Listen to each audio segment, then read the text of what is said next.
So some of you do know, but a lot of you don't know, is that anything that you see cooked on this channel, with rare exceptions, will be both gluten-free and vegetarian and likely low dairy. My partner has celiacs and he's also vegetarian.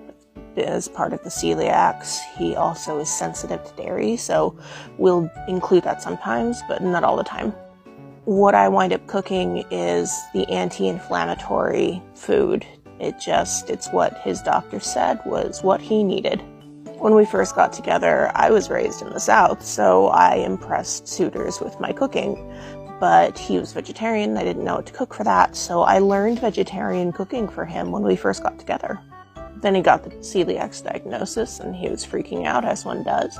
But my grandmother had celiac, so this was old hat for me, and so I did exactly what my grandfather did when she got her diagnosis back when we didn't have as many options as we do now.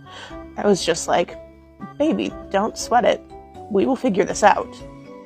So while I do have a loaf of, gluten-filled bread, and I have some stuff in the freezer that I can cook just for me, anytime that I'm, cooking, it doesn't have gluten in it. We don't even have any regular flour in the kitchen. This is a service that I was able to do for him, and it's probably one of the most meaningful ones that I've ever done, because it's just, you find something that is difficult and you fix it.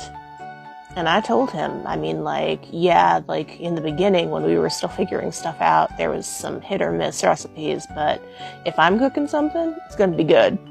I just refuse to do anything else. We have bad experiments, but over time I figure out kind of what works. I've also dated a lot of people who are just really kind of what might be called picky. It can just be a thing that's how it is. It can be a neurodivergence thing. I'm a big texture person with food, so if a food doesn't have a good feeling in my mouth, I can't eat it, and that's valid. One of the books that I recommend is actually a submissive workbook called As I Am Led, and the first workbook activity that they give you to do is to create a meal plan for your partner or your potential partner. Being that I came at this not as a new sub, but as an experienced sub, I decided that you get out of it what you put into it.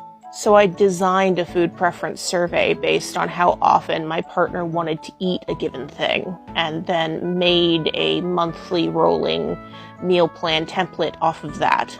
Of course, we don't stick with it very well because I have depression, but I did it for a while. And then the last poly group I was in had 10 people, and all of them picky. So I just had them all fill out the thing. So, yep, that's a thing that I do. Woo!